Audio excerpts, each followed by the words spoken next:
So, Mark, did you see that Wendy's Spongebob pop-up that's happening in California? You can get a Krabby Patty meal, and lines were hugely long, but this looks really neat. A great sort of mix-up of brands. Yeah, I mean, they always do something like this, or they'll bring in, a movie theme towards food and stuff, and it's always kind of fun. I don't know that I would wait 2 hours in line just to drive through like a tented drive-through. There's nothing really else different. You can get these meals at any Wendy's for the most part, or a lot of Wendy's. So I don't know that I would wait there, but SpongeBob was kind of a little bit after our time, I would say, where we would have get into it. But you can drive through an upside down SpongeBob. How cool is that? What is your favorite like mixture of brands? Like they did the Taco Bell Hotel a few years ago. There's been some interesting ones over the years. Arby's in Hawaii for sure. It's always Arby's in Hawaii.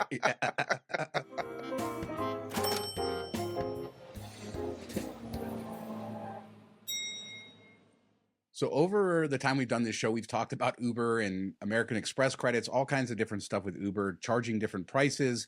When you land, don't request an Uber until you're ready because the price will go up.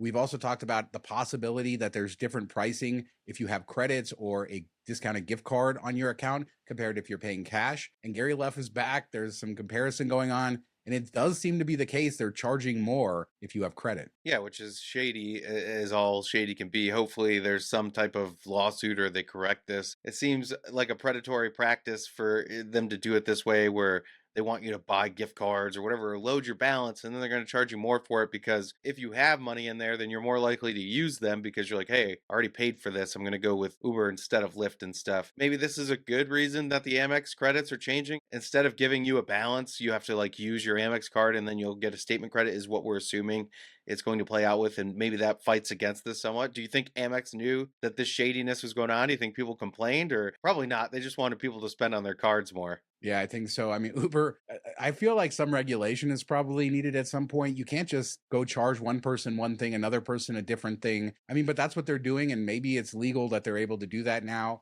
It doesn't seem right, especially when you think about the taxi industry, how heavily regulated it is. A place like here where the fare is very specific, everything is specific, yet Uber and Lyft can just do what they want in most places. And not just that, like they should charge, if they're going to charge everybody $40, they should charge everybody the same price, not somebody because they pinged once and then they came back and they know you really need the ride. This is all terrible for the customer. Yeah, and I mean, we see Uber gift cards go on sale for 20% off all the time, 15 to 20% off pretty on the regular. So is this just their way of like conning you into buying it and then they get the 20% back when they charge you more on the ride? Like that's crazy. It's next level stuff. I respect the game, but also like it kind of annoys me. So if you do have a balance, maybe try to use it on Uber Eats, pickup, that type of thing. They don't really change the prices there as far as I've seen. So that's where I burn my Amex credits mostly is I try to burn them on an Uber Eats pickup. And I say pickup because if you do delivery, the prices can be more for delivery, including the delivery fee and taxes and all that. But actual individual prices sometimes go up versus pickup, which doesn't make sense either. It's the same processing platform, but that's the way it is. And if you want delivery, save them for when you get like a 40% off or one of those other coupons that they often send out. So there are some plays. I do use most of mine on Uber Eats as well, but share in the comments what you guys are doing and why Uber sucks so much. Why does this happen? Why do you have to have a master's degree to figure out what Uber is doing? I don't know, but They've yeah, lost Uber money Eats, I think, forever. is the solution. Yeah, that's true.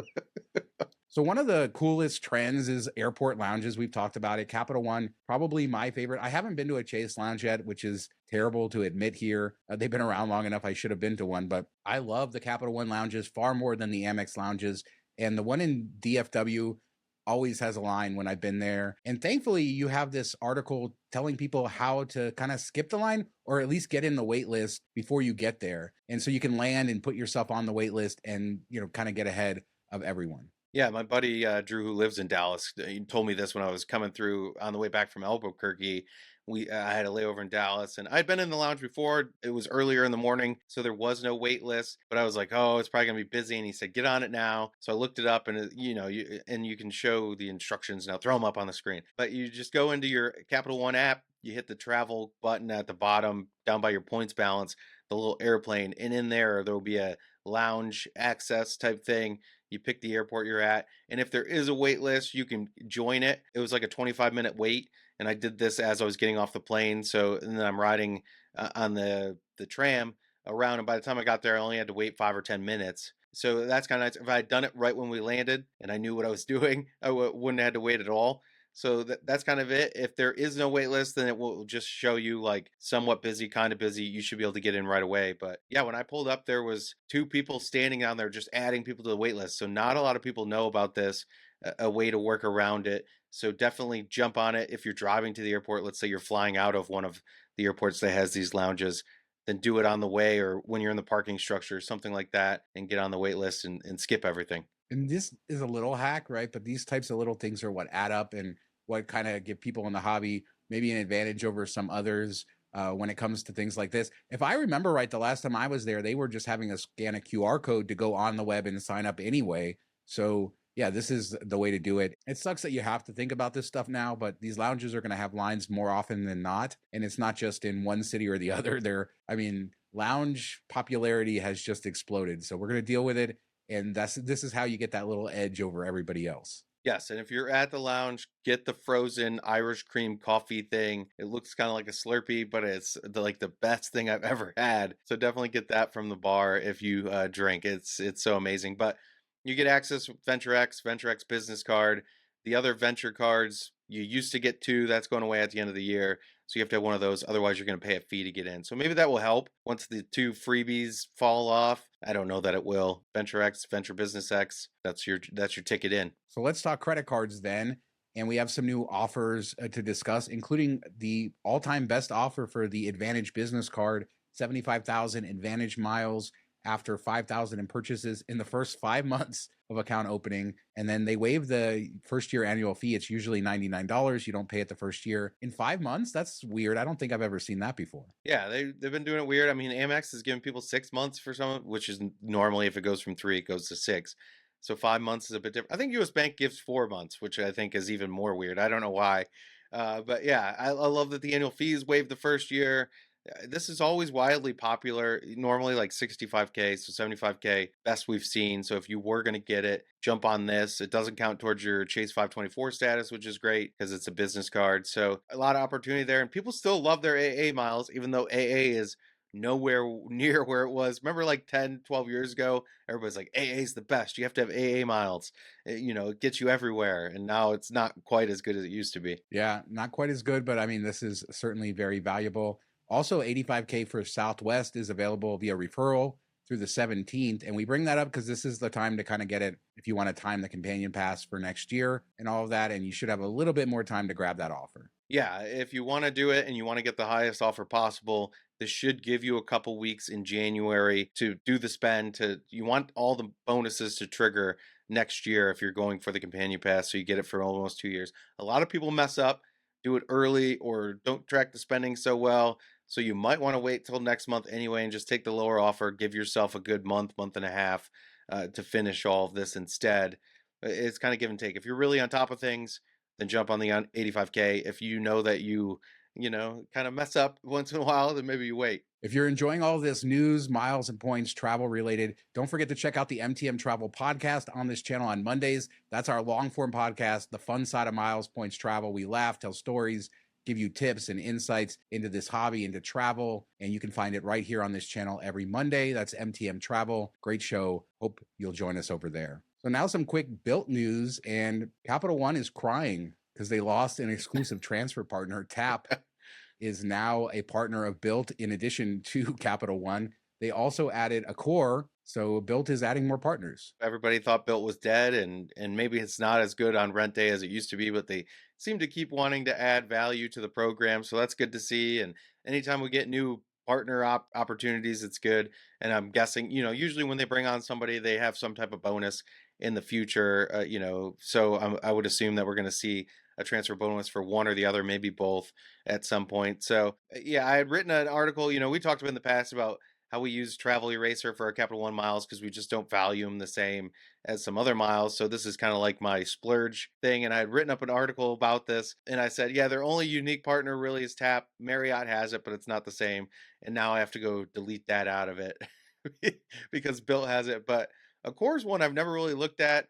Unique program. Bilt gives you a better rate than anybody else at 3-2. Most are 2-1. It's weird because it's like cash. 2,000 points is worth €40.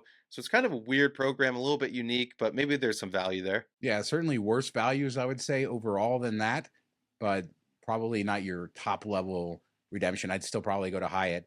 But yeah, good option to have. And sometimes Accor, especially when you're traveling in certain areas, there's a ton of Accor hotels where there isn't some of the other brands. So it's a good option to have. Now let's move on to this American Airlines and Hyatt. They've had this partnership for years now, and it's worked different. Like they've done these one-off matches, and then now they have these points where you can earn bonus points. If you fly an American, you can earn Hyatt bonus points and vice versa. But they're doing away with that next year and coming in with this whole new scheme that I'll explain in a second. But I actually think this is perhaps a positive sort of thing. So, no, Mark is saying no. Yeah, I mean, I like the idea of it. I think it's really unique and something and more intermingled than we've seen partners do something before. Like they're basically giving out perks to each other's programs in their milestone rewards or their loyalty points. Like they're different tiers. They're like, hey, instead of getting Hyatt perks, you can get this American perk or vice versa, which I think is really unique. I think they just kind of flubbed on the adding of them and what they're giving, which I understand it's a partner, so you don't want to give tons of value, but you got to give at least some meaningful value in one or two of them. So let's go over it. So Hyatt customers, what they will get on American, if you get to 20 and then 30 elite nights, you'll get 2 preferred seat coupons. 40 and 50 elite Worthless. nights get you 2 main cabin extra seat coupons. Not Kind of worthless. worthless. 70, 80, 90 World of Hyatt Elite nights, you'll get gold status. And then at 100 nights, you'll get platinum status. And I can see that being valuable. I mean, for me, someone in Vegas with cheap Rio stays and somebody who always gets around 70 nights a year, maybe push for that. Maybe this is a better play than some of the American Airlines plays. I don't know, or at least simpler for people who travel a lot. And then going back the other way, American, 100,000 loyalty points get you Discover status. 175,000 to 250,000 Explorer status. You can get free night certificates at 400,000, 550,000, 750,000, and then which are category 1 through 4. Then 1,000,000 and a couple other milestones. You can get category 1 through 7. Yeah. I mean, a lot of loyalty points there. Yeah, and I think to your first point, the 70, 80, 90, whatever. I think like each time you pick, like let's say you've picked the other things from High, you have enough of those. Maybe the third time around, you're like, all right, I'll grab this American crap because I already got the Hyatt stuff I need. Maybe that's why they're throwing it in there multiple times. I don't know that platinum gets you a ton. Maybe it'll get you those main cabin extra seats. It was interesting that another thing they're offering is you can buy American status for the day using Hyatt points starting at like 5,000 points, which sounds kind of interesting until you realize that you're not guaranteed anything with American status. It would have been way cooler if they gave you globalist for a stay for like 10,000 American airline miles or something like that, where you're guaranteed breakfast. You have a pretty good shot of getting an upgrade. Even if it's a better view, you're going to get something. But that breakfast alone might make it worth people if you're staying 4 or 5 nights. That's probably why they didn't offer it. But how cool would that have been? Exactly what I was going to say. That's exactly why they didn't offer it, because it had costs where you upgrade to gold for the day. That's 5,000 points, 8,000 to get platinum for the day, or 12,000 to get platinum pro. You're not guaranteed an upgrade. You do, depending on the status you upgrade to, you get better seats, bags for free, other stuff. So this could make sense depending on how many people are with you and what you could do with that wider status. But most cases, people are probably going to try to get gold and thinking they're going to get first class or something. And that ain't going to happen. No, you probably won't even get main cabin. But that's the question. Like, how does this work in practice? Like, should you upgrade 30 days out to the Platinum or Platinum Pro and then try to pick your main cabin extra seats at there, even though it's for a day? Like, if you have the flight book versus the day of travel where most of those seats are going to be taken already. I wonder if that's the play here. But even so, if you're trying for first class, you probably want to do day of because most of there's clear like hours out, if at all. I'm a Platinum Pro right now through a match. I was like number 38 on the list going into Dallas, so I would not spend my Hyatt points on it. Because American has their whole tiered system and they have a whole algorithm that's determining your value based on what you spend and loyalty points and stuff. So like you say, you're matched and you were 38th. I have to imagine status for the day is going to be even lower. It's going to be like the lowest person on the list. So, I mean, your chances of an upgrade, the only time to do this is if you kind of study American flights and you see how empty your flight is. Maybe it's somewhat last minute. You have a good chance of upgrading. You think, that's the case. Maybe it's worth it. But even then, it's a gamble. So maybe just do it for main cabin extra if you want that. But then again, the seats paying for them are probably cheaper in some cases. Yeah, and if this would have been, 2, 3 years ago when Hyatt status meant something, having the actual tier status, like Explorers gave you certain perks, you would get the lounge access certificates and stuff like that. That would have been maybe worthwhile to do once just to get those for future stays. But now that they've split them off, milestone rewards to basically fight against this, and everything of value besides breakfast with globalists and upgrades is based off of your elite nights, it really makes it completely worthless to get any Hyatt status from a match. So one of the ways a lot of people in this hobby make money is via checking account bonuses, savings account bonuses. It's not just welcome offers on credit cards. And if you're not looking into this, certainly it's something you should pay closer attention to, because there's some bonuses that are huge that have more hoops to jump through. And sometimes there's the occasional bonus that's big that doesn't have the hoops, or smaller ones that are a little bit easier. And there's several good offers right now. US Bank has a $400 checking bonus, $900 business. Chase also has a $900 if you open a checking and savings and do both of those. And Wells Fargo has a $325 one that's easier to do. And instead of going through all the details of all of these, I'll show them on the screen. They often require direct deposit or stuff like that. Doctor of Credit has always been a great resource for these, and some of the data points on what counts as a direct deposit and how to easily meet the criteria for this stuff. But if you're not doing it, you're leaving money on the table. Yeah, I'm making a joke, in the top Facebook group that this is $1,800 for my family for the Chase bonuses. I realized I haven't, gotten a bonus on those in several years outside the 24-month limit. So could jump on those, $1,800 for a couple of clicks. I mean, yes, you have to move $15,000 for each person. You're giving up some interest. So you have to run those calculations too when you're doing these. The Wells Fargo is super easy. You just have to have some direct deposits. That's $650 we're going to get between the two of us. So these can really add up to, $4,000 or $5,000 a year if you hit them up pretty hard. My favorite one was that Wells Fargo business one a couple of years ago. Yeah. Was that $1,000? And all you had to do was 15, deposit. I think it was 1,500. You're Yeah. right. And all you had to do was just deposit the money. Yeah, and I drove to Chicago just to do that. Like, took the kids out of school because it just happened to work out. I got COVID when I was supposed to go on a Saturday, and the last day that they had the possibility open was like 2 days before I got out of the COVID protocols and tested negative. So I took them out of school and got the nasty note that they had missed days because they had COVID too. And I'm like, well, $1,500, man. I think they can miss finger painting for today. It was great. We went in Orlando. We were in Orlando, and Jasmine and I both did it at the same time. And the people were just absolutely confused by the fact they didn't even know about this bonus. The bankers didn't. And the fact that we were each getting $1,500, they were a little bit shocked. And then there was a credit card offer that I didn't do that you did that was even better, because you could get a few $100s more by signing up for a business card right there. And most people got approved. So there are some great ones. There's some less ones. But I mean, there are people who just play this game consistently. I'm not as good about it as you are, but that are just doing this. And this is part of their overall strategy, whether it be money to help you travel, just money for your finances, other things like that. There's not as many miles and points bonuses as there used to be in checking accounts and stuff. But yeah, this is cold, hard cash. As a reminder, you do get a 1099 for interest at the end of the year. So that's how this does differ from credit card welcome offers. Yeah, you have to, you're making money, you pay money. It's not, people get so upset about that. And I'm like, okay, would you rather have, $350? Let's say you had to pay $150 in taxes and fees off of the $500 bonus or whatever it is. Or would you rather not have $350? So I'd. Yeah, it's interest income. I mean, that's it. So there's no way around it. Exactly. So look into those. We'll put links to all of the bonuses we talked about in the description. You guys can check them out, see how it works. And like I said, Dr. Credit, a great resource for figuring out how to do those direct deposits to knock all that stuff out. But let's talk about some cool S.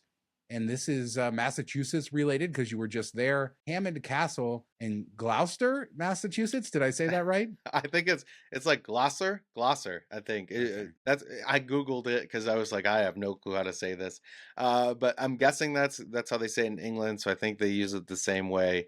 Yeah, I'd never heard of this. We were in Salem, which we'll talk about more in depth on next week's MTM Travel podcast. So we did Salem for Halloween and stuff. And during the day, we went up the coast, Manchester by the Sea, Gloucester, Gloucester. I don't know. But so we went up there, and had found like somebody talking about like this is one of the cool things to do in the area, and this guy was really big into English castles, built one. I mean, when you're walking up there and you see some of these videos that Sean will put up here, when you walk up to it, you feel like you're in England or Ireland or something like that. Like it just feels otherworldly. We didn't have time to go through do the tour, which I think is around $20 a person. But we walked around the outside, took some pictures. It was really really cool looking, and I definitely want to go back. And they do a thing called the Goblin Ball. Do you know what movie that's from? No, The Labyrinth. Did you ever see that with David Bowie? I don't think so. A guy dresses up like Bowie in it, and he sings and everything, and everybody dresses up in gowns and all this old school stuff, and they throw like a night ball. I'm guessing like a fundraiser type of thing. Looks really cool. It's sold out for this year, but had just seen that. So if you're in the area or traveling or you like that type of themed stuff, something really unique. But yeah, the castle looks like they took it out of England and dropped it right on the coast of Massachusetts. It looks incredible. That movie doesn't sound incredible the way you described it. So I feel like my life is okay. Jennifer But this, Connelly, come on. I might have seen it. I don't know. But anyway, this looks great. I mean, like you said, it looks like the 16th century castle. Although I was reading about it, he mixed different architectural styles to fit some of the stuff that he had there. And apparently there's a lot of secrets within this castle that still haven't been revealed to the public. It was built in the 1920s. But yeah, I didn't really know this existed. And we always talk about European castles and all the aspiration of visiting those, but it's just a reminder, especially the East Coast of the US has a lot of cool stuff. I mean, this is 1920s, so it's not a 1,000-year-old castle, but who cares? Yeah, and if you go, we went to the park just a couple miles north of there. Really beautiful inlet, sea views, all this stuff. You feel kind of like you're not in the eastern U.S. Like you could be in the Caribbean if it's warm out. At least it looks pretty cool, and you can see the house he grew up in, like on a cliff too. So like this guy really lived the life, man. So let us know what you guys think about anything we talked about today, that cool castle, the Hyatt American changes, Uber overcharging, all of those bank bonuses. Do you do a lot of checking bonuses, savings bonuses? Share your best advice down in the comments. We do 2 shows a week. This show on Wednesdays with all your news, and then MTM Travel, our podcast, on Mondays. We hope you'll join us on Mondays for that show. You can also listen to both of these as a podcast as well, but we hope you join us on YouTube. Subscribe to the channel, thumbs up, leave a comment. Thanks so much for watching. Talk to you next time. Have a good week, everybody.